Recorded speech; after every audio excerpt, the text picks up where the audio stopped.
The maid's hands trembled as she set the silver tea service on Nathaniel Thorne's mahogany desk. Grace had served the Vampire King for 7 years without a single misstep, but tonight, her heart hammered so violently she was certain he could hear it from across his study. He could. Vampires heard everything. Grace. Nathaniel didn't look up from the contracts he was reviewing, merger documents that would unite the Thorne and Ashford vampire houses after his wedding in 3 days. His voice was smooth, cultured, the slight southern drawl a remnant of his human life in 1820s Virginia. Your pulse is racing. Are you unwell? Grace swallowed hard. She was 23, human, and employed in a vampire household because the pay was extraordinary, and Nathaniel Thorne, unlike some vampire lords, treated his staff with unexpected decency. He'd even paid for her younger brother's college tuition when she'd mentioned he'd been accepted to NYU. She owed him. But more than that, he deserved to know the truth. Your Majesty, she whispered, using the formal address though Nathaniel rarely required it. I need to tell you something. About Lady Victoria. Now he looked up. His eyes, dark brown, ancient, capable of terrifying intensity, focused on her with complete attention. At 32 when he'd been turned, Nathaniel Thorne cut an imposing figure even by vampire standards. 6'3", broad-shouldered, with the kind of chiseled features that belonged on currency. He wore modern expensive suits that fit him like armor, every inch the businessman king who'd built a fortune in real estate, tech investments, and carefully managed vampire-human relations. What about my fiancée? His tone was carefully neutral. Grace's voice cracked. Sir, I heard her on the phone yesterday. In the East Wing. She didn't know I was cleaning the adjacent room. Tears pricked her eyes. She was talking to someone named Marcus. Her ex-boyfriend.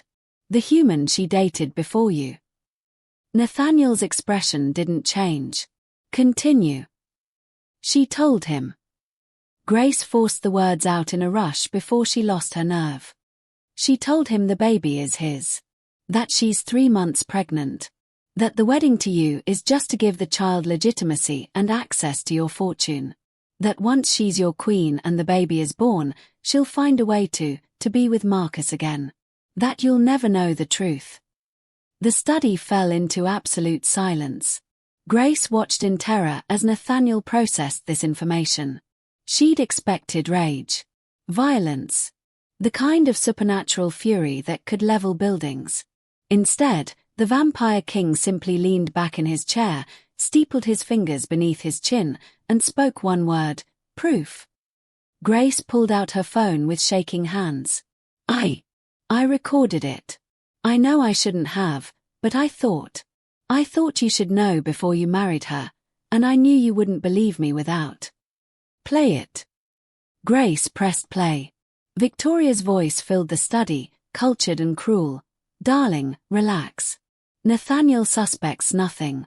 The baby is yours, I promise. In a few months, I'll be queen of the East Coast vampire territories with access to billions. We just have to be patient. Once the child is born and legitimized under his name, we can arrange for an accident. Vampire widows inherit everything. Nathaniel held up a hand. Grace stopped the recording. For 30 seconds, the Vampire King sat perfectly still. Then he smiled, a cold, calculated expression that made Grace's blood run cold despite his usual kindness. Grace, he said softly, you've just saved me from making the greatest mistake of my immortal life. Thank you. What are you going to do? Nathaniel's smile widened. Something perfectly legal, utterly devastating, and entirely deserved. He stood, buttoning his suit jacket with precise movements. And Grace, you're getting a significant raise and a promotion. My personal assistant just became available. If you've ever wanted to see a betrayer get exactly what they deserve, stay until the end. This revenge is cold, calculated, and absolutely brilliant. Hit that like button if you're ready for justice. Nathaniel Thorne hadn't survived 200 years as a vampire king by acting on impulse. Rage was a luxury he couldn't afford. Instead, he spent the next 48 hours doing what he did best: planning. First, he verified Grace's information. A private investigator, vampire, discreet, expensive, confirmed that Victoria Ashford had indeed been seeing Marcus Chen, a human investment banker, for the past 6 months. The same 6 months she'd been engaged to Nathaniel. The investigator provided photos, phone records, hotel receipts. The affair was blatant, arrogant in its carelessness.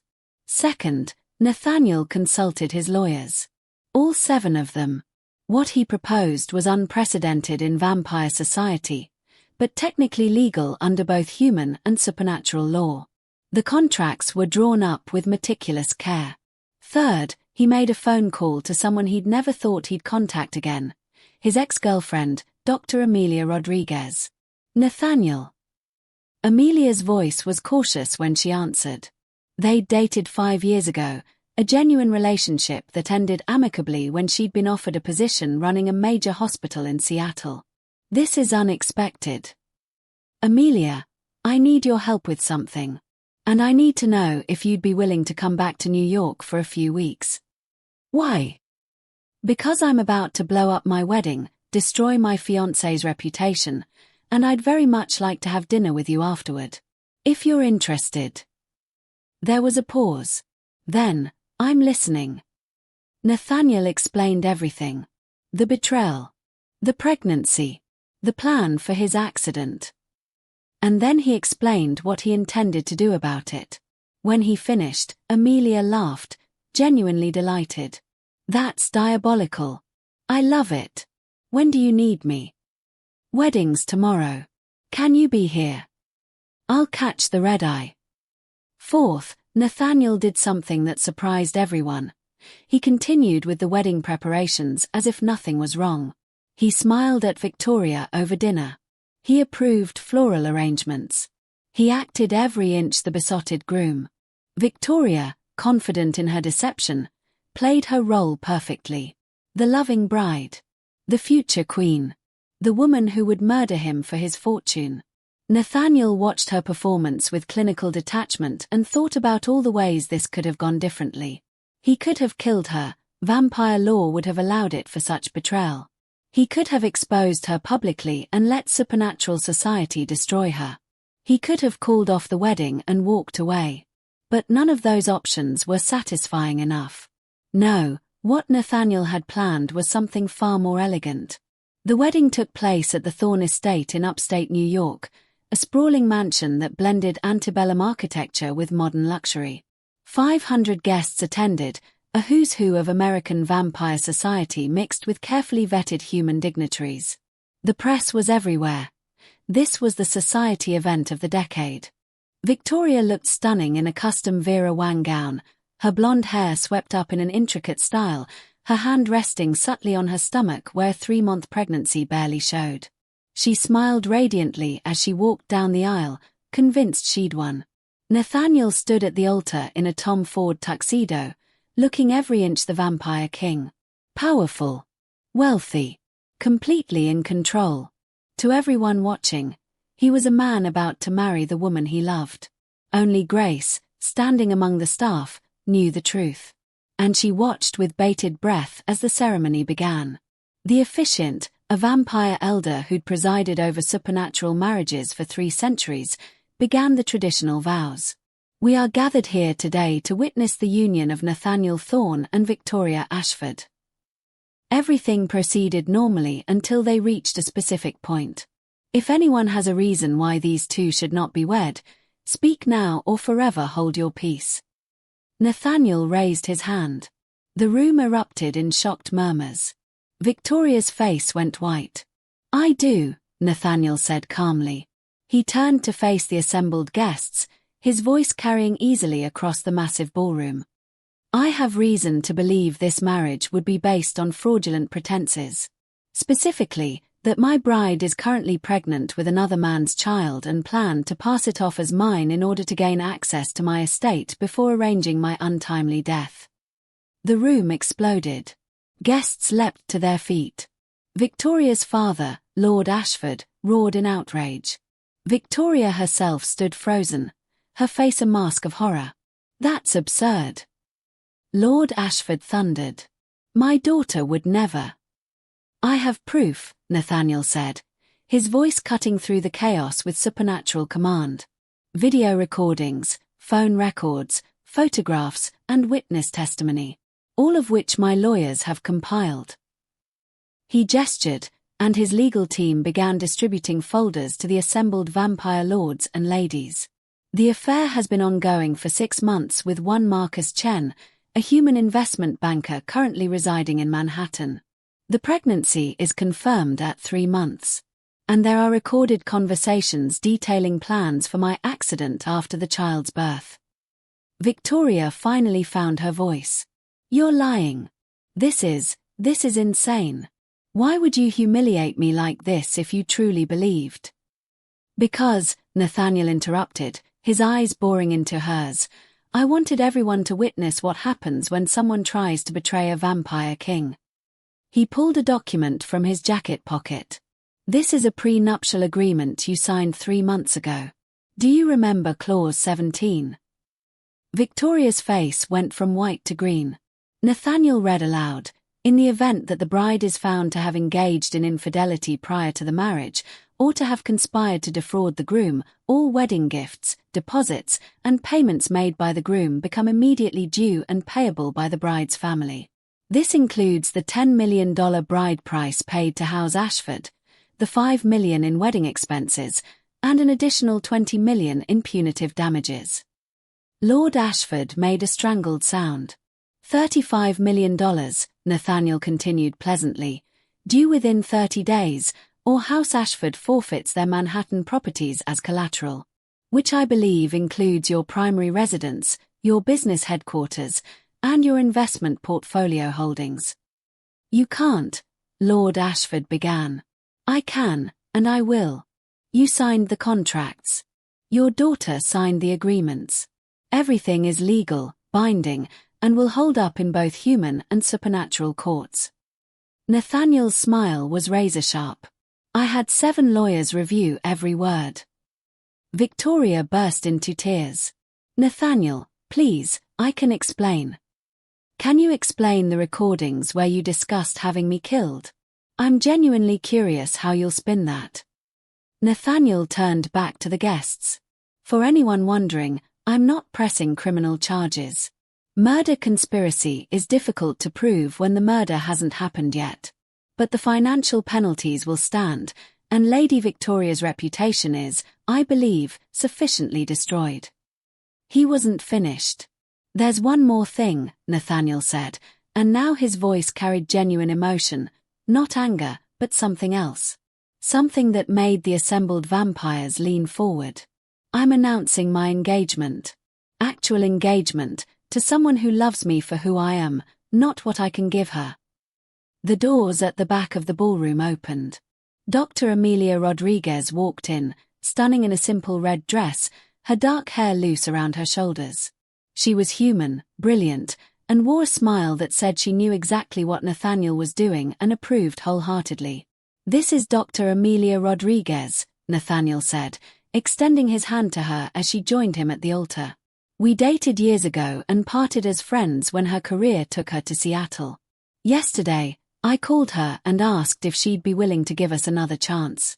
She said yes." Amelia took his hand, and the genuine affection between them was palpable. So different from the calculated performance Victoria had given. "We won't be getting married today," Nathaniel continued, "because we're going to do this properly. Court for a year. Get to know each other again. Build something real." He looked directly at Victoria. "Something honest." The assembled guests burst into applause. Not for Victoria, who stood at the altar in her wedding dress, publicly humiliated and financially ruined. But for Nathaniel, who'd turned his betrayal into the most spectacular display of controlled revenge anyone had witnessed. "So here's my question for you. If someone betrayed you this deeply, would you want violent revenge, or would you want to destroy them legally and watch them face the consequences? Drop your answer in the comments. I want to know if you'd have Nathaniel's restraint or if you'd have gone a different route. Act 2. The Fallout. The aftermath of the failed wedding became known as the Thorne scandal, and it dominated American supernatural society and human media for months. TMZ ran the headline, "Vampire King Dumps Pregnant Bride at Altar, You Won't Believe the Receipts." Supernatural Digest went with, "Thorne's Revenge, How One Vampire King Rewrote the Rules of Betrayal." Even the New York Times covered it, in supernatural circles, a very public reckoning with infidelity and power. The video recordings Grace had made were leaked. Nathaniel never confirmed or denied whether his team was responsible, and went viral. Millions watched Victoria Ashford casually discuss murdering her fiancé for his money. The public outrage was swift and merciless. Victoria tried to salvage her reputation with tearful interviews, claiming she'd been coerced, that the recordings were taken out of context, that she truly loved Nathaniel. Nobody believed her. The evidence was too damning, too clear. Marcus Chen, the ex-lover and father of Victoria's child, tried to distance himself from the scandal. He released a statement claiming he'd had no knowledge of Victoria's plans to harm Nathaniel. The statement might have worked if photos hadn't surfaced of him and Victoria meeting in expensive hotels, laughing over champagne, clearly planning their future together. His employer, a major investment bank, quietly let him go. Turns out conspiracy to commit murder, even just talking about it, is bad for business. House Ashford scrambled to pay the $35 million. They liquidated assets, sold properties, called in favors. It took them exactly 29 days, one day before the deadline, to transfer the funds to Nathaniel's accounts. Lord Ashford aged a decade in those 4 weeks. His house, once one of the most powerful vampire families on the East Coast, was reduced to a shadow of its former glory. And everyone knew it was his daughter's fault. Victoria herself disappeared from public life. Pregnant, disgraced, and abandoned by Marcus, who wanted nothing to do with a child that would remind everyone of the scandal, she retreated to a small property in Vermont that the Ashford family still owned. Nathaniel made no public statements beyond his initial revelation. He didn't need to. His actions spoke louder than any press release. Instead, he focused on Amelia. Their reunion was genuine, cautious, and refreshingly normal for two people. One vampire, one human, navigating a second chance at love. Amelia had always been different from Victoria. Where Victoria was calculated and image-obsessed, Amelia was direct and passionately committed to her work. She ran a hospital, managed hundreds of staff, and had no interest in vampire politics or social climbing. "I fell in love with you the first time because you were kind," Amelia told him over dinner at a quiet restaurant in Manhattan, far from the press and the gossip. "Not just to me, but to everyone. Your staff adored you. You remembered their birthdays, their kids' names. That's who I thought you were. Why did you say yes when I called?" Nathaniel asked. "After 5 years, after everything." "Because you could have killed Victoria. Vampire law would have allowed it. She plotted your murder. But instead, you destroyed her legally, financially, without spilling a drop of blood." Amelia's dark eyes met his. "That's the man I remember. The one who chooses intelligence over violence. Control over chaos." "I was tempted," Nathaniel admitted. "For about 30 seconds after I heard the recording, I wanted to tear her apart. But you didn't. That's what matters." They took it slow. Dinners, walks, long conversations about everything and nothing. Amelia returned to Seattle to wrap up her responsibilities, then moved back to New York to take a position running a major medical research facility. She moved into her own apartment, refused Nathaniel's offer to buy her a place, "I pay my own way, thank you," and insisted they date properly before discussing anything permanent. Nathaniel found himself falling in love all over again. Deeper this time, because he knew what he'd almost lost to a beautiful lie. 6 months after the scandal, Nathaniel proposed. Not at a massive public event, but in Amelia's apartment, over takeout Chinese food, with a ring he'd designed himself, simple, elegant, with a small inscription inside, truth and trust. Amelia said yes. Act 3. The unexpected visitor. 8 months after the failed wedding, on a cold December evening, Grace answered the door of the Thorne estate to find a very pregnant Victoria Ashford standing on the steps. "I need to see Nathaniel," Victoria said. She looked terrible, exhausted, her designer clothes replaced with worn jeans and an oversized coat, her face free of makeup and blotchy from crying. Grace's protective instincts flared. "Absolutely not. You have some nerve showing up here after. Please." Victoria's voice cracked. "I'm not here to cause trouble. I need help. And he's the only person I know who might." She trailed off, tears streaming down her face. Grace wanted to slam the door in her face. This woman had tried to destroy Nathaniel, had plotted his murder, and had humiliated him publicly. She deserved nothing. But Grace had also been raised to be compassionate, and the woman on the doorstep looked broken in a way that went beyond public scandal. "Wait here," Grace said curtly. She found Nathaniel in his study with Amelia, the two of them reviewing wedding plans. They were getting married in the spring, a small ceremony with close friends only. "Sir," Grace interrupted. "Victoria Ashford is at the front door. She's asking to see you." Nathaniel's expression hardened. Amelia touched his arm gently. "Want me to handle it?" Amelia offered. "No. I'll see her." Nathaniel stood. "But Grace stays in the room as a witness, and you're welcome to join us if you'd like." "Wouldn't miss it," Amelia said. They found Victoria in the foyer, looking small and lost in the grand space. When Nathaniel appeared, she flinched. "You have 5 minutes," Nathaniel said coldly. "Speak." Victoria's words came out in a rush. "Marcus left me. The baby is due in 3 weeks, and I have no money, no support, nowhere to go. My father disowned me. My friends won't return my calls. I've been living in a motel in Vermont, but I can't afford it anymore and," she sobbed, "I'm desperate. I know I don't deserve your help. I know what I did was unforgivable. But I'm pregnant and alone and I don't know what else to do." Nathaniel's expression didn't soften. "You planned to murder me.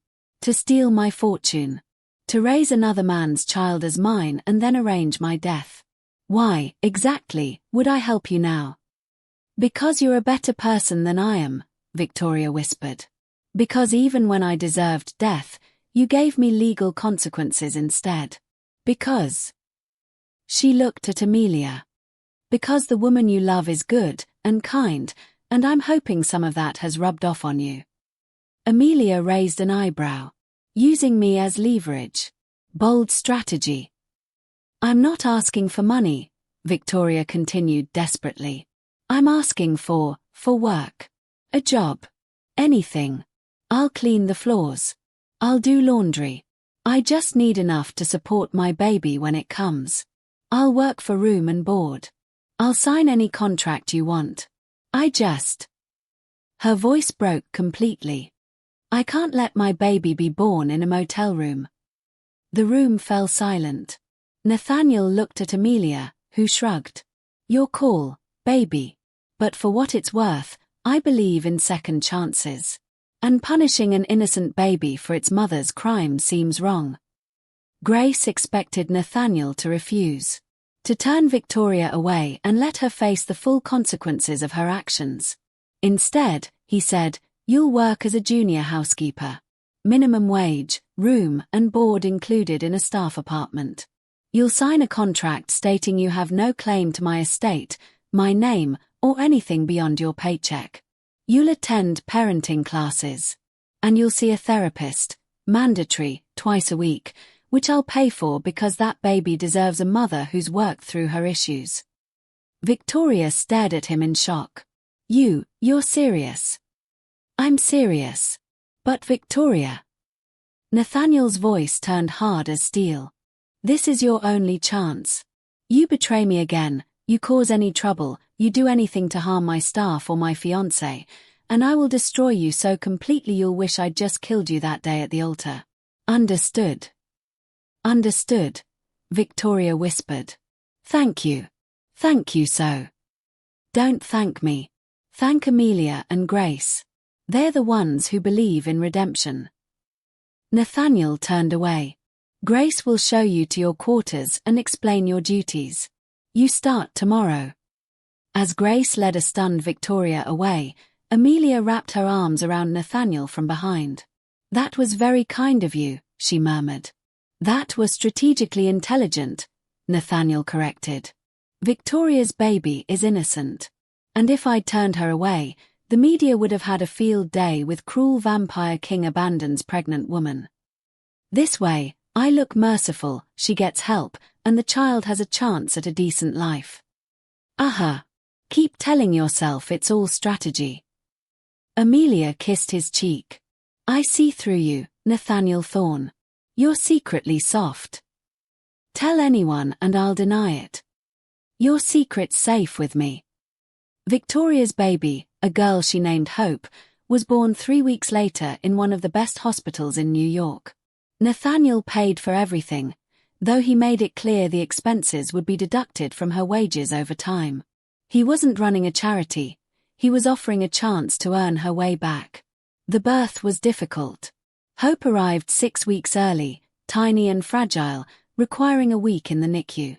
Victoria barely left her daughter's side, and something in her broke open during those 7 days of watching her baby fight to breathe.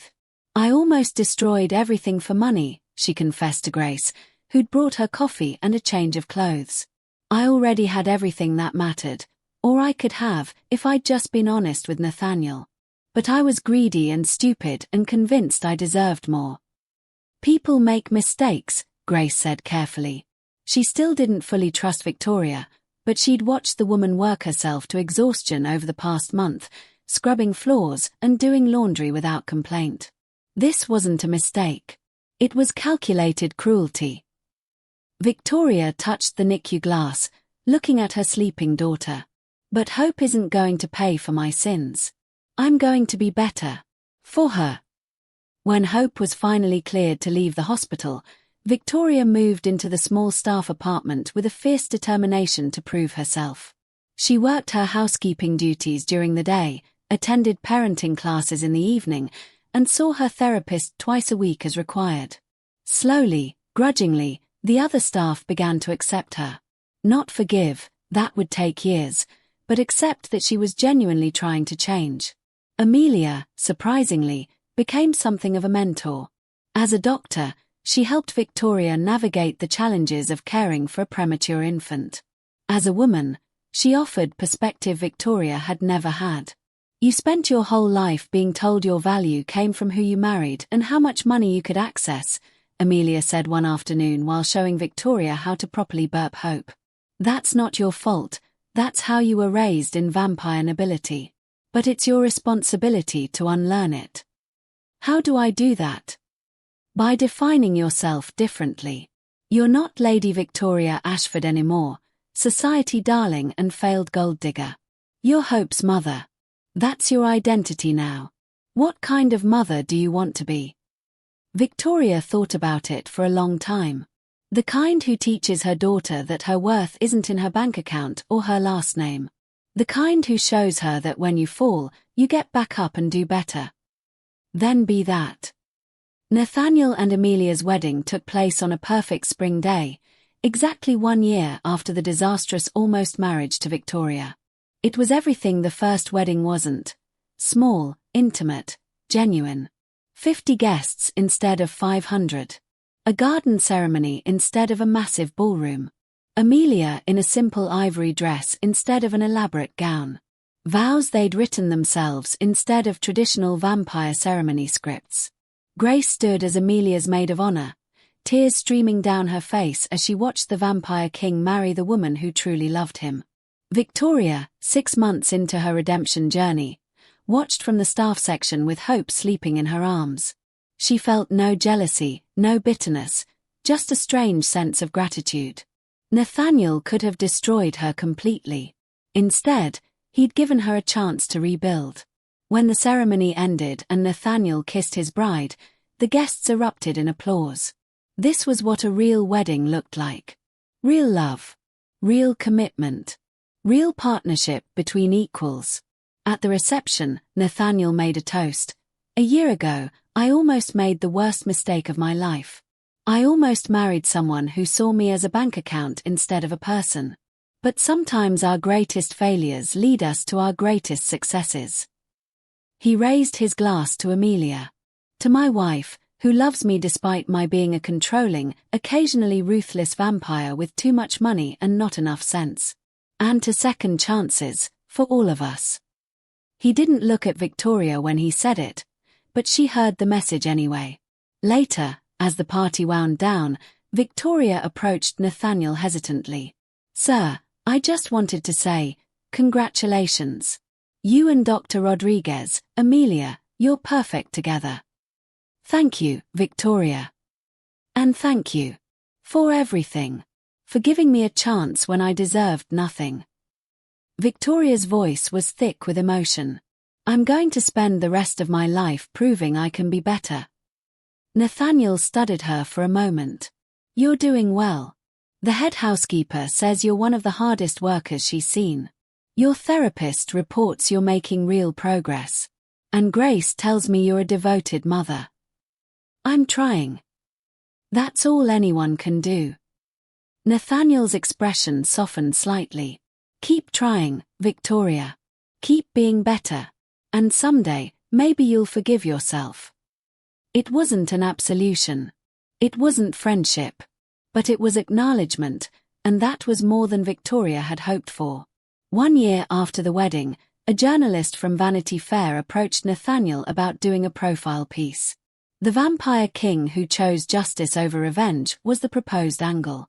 Nathaniel agreed, with one condition: Amelia, Grace, and yes, even Victoria, would be interviewed as well.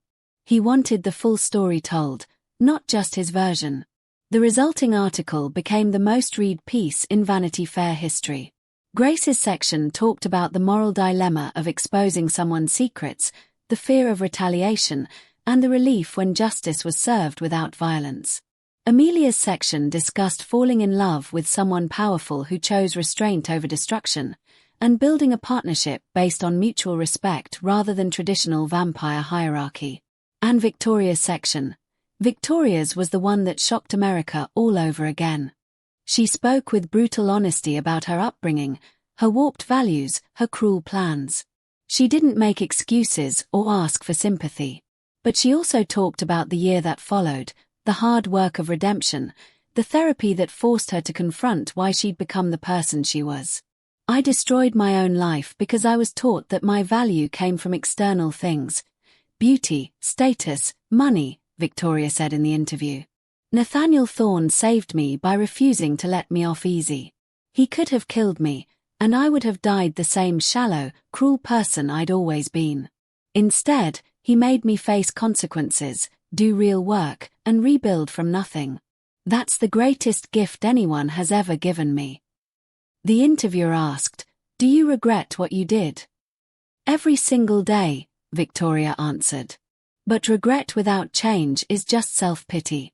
So, I'm channeling that regret into being a better person, a better mother, someone my daughter can be proud of." When asked if she'd forgiven Nathaniel for his public humiliation of her, Victoria laughed, genuinely amused. "Forgive him. He should never forgive me. I planned to murder him. He gave me a job and a chance to raise my baby safely. The power imbalance of who wronged whom is pretty clear."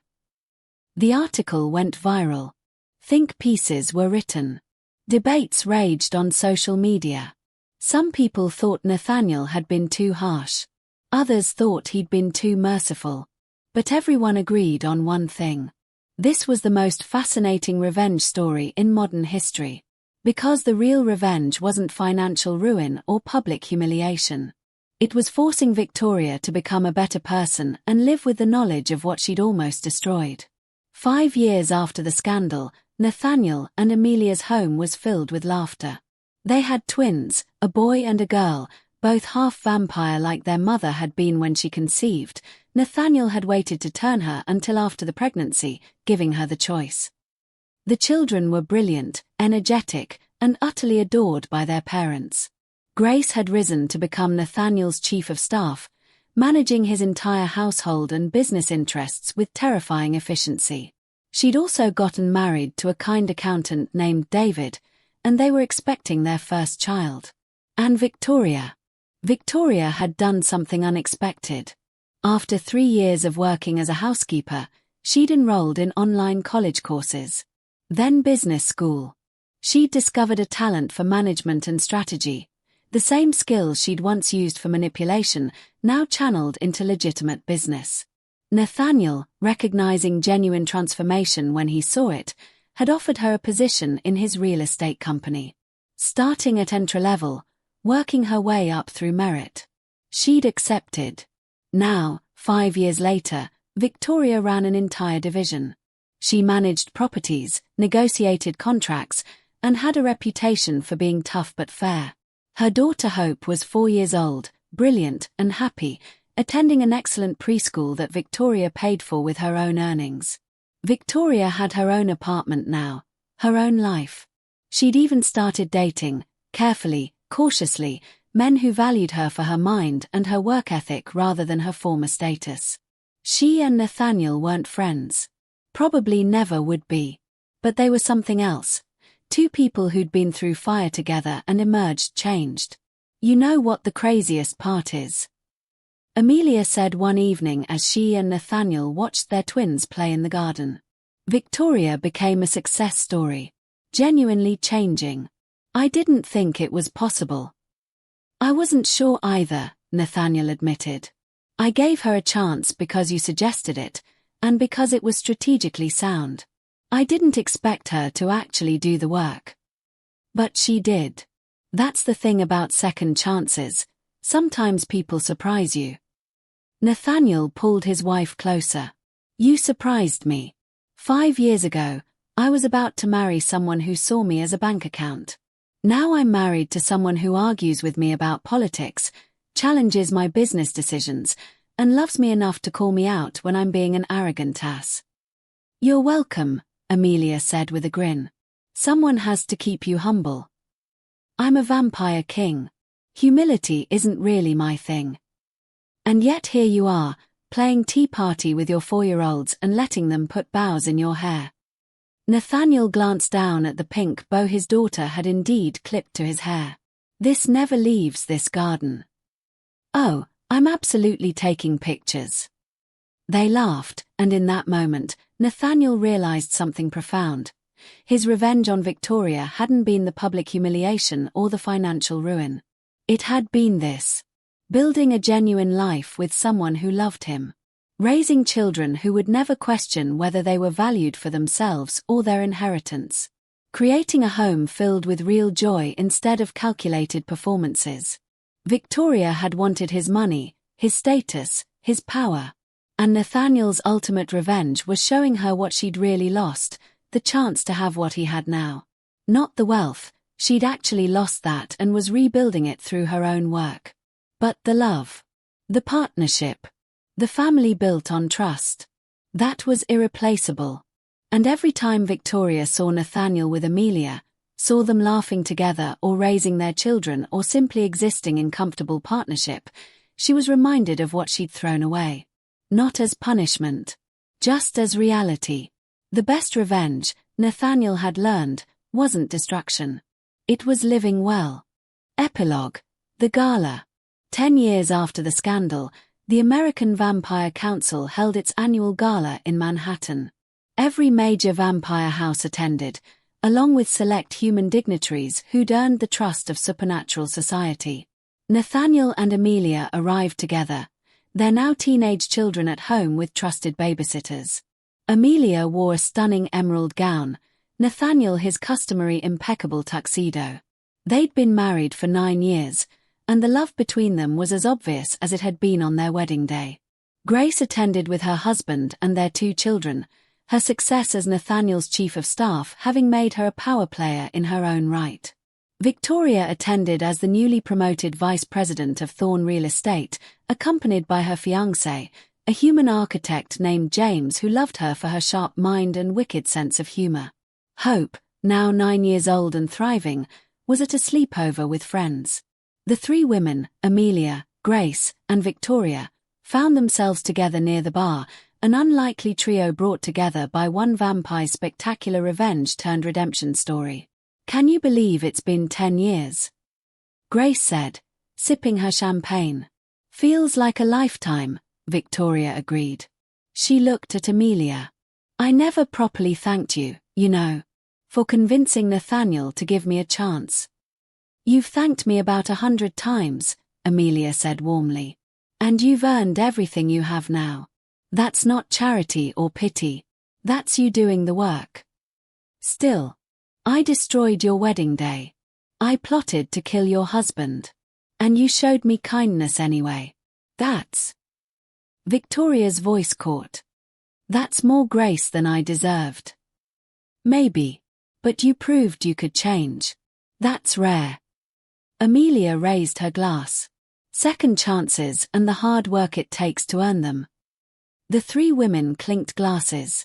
Across the room, Nathaniel watched the scene with quiet satisfaction. His maid turned chief of staff, his wife, and his would-be murderer turned accomplished employee, all standing together in genuine camaraderie. 10 years ago, he'd been humiliated at the altar, betrayed by someone he'd planned to spend his immortal life with. Now, he had everything he'd ever wanted: a wife who challenged and cherished him, healthy children, loyal staff, a successful business, and even, surprisingly, the satisfaction of knowing his revenge had created something positive. Victoria would spend the rest of her life as a cautionary tale and a success story. The woman who tried to destroy a vampire king and instead was given the chance to rebuild herself into someone better. And Nathaniel Thorne would be remembered as the vampire king who chose justice over violence, strategy over rage, and redemption over destruction. His revenge had shocked America not because it was cruel, but because it was kind. And that, ultimately, was the most devastating blow of all. So here's my final question for you. Do you think Victoria deserved the second chance she got, or should Nathaniel have destroyed her completely? Drop your answer in the comments. I want to know if you believe in redemption or if some betrayals are unforgivable. And if this story made you think differently about revenge, about justice, about the power of choosing mercy over destruction, hit that subscribe button. Because there are more stories like this waiting, more tales that will challenge what you think you know about right and wrong, about punishment and forgiveness. Until next time, remember, the best revenge isn't always destruction. Sometimes it's becoming so successful, so happy, so completely fulfilled that your enemies have to watch you thrive while they rebuild from the ashes of their own mistakes.